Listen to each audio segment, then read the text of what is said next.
Hörmətli izləyicilər, kanala abunə olub like etməyi unutmayın. Günün xəbərləri təqdim edir.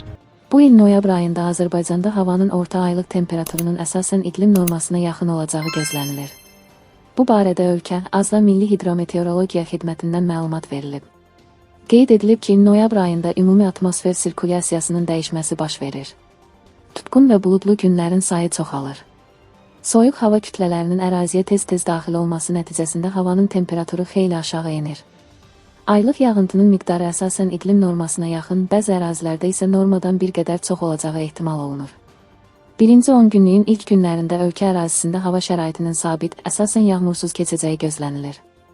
Bakıda və Abşeron yarımadasında havanın orta aylıq temperaturunun 10-12 dərəcə isti olacağı gözlənilir ki, bu da iqlim normasına yaxındır.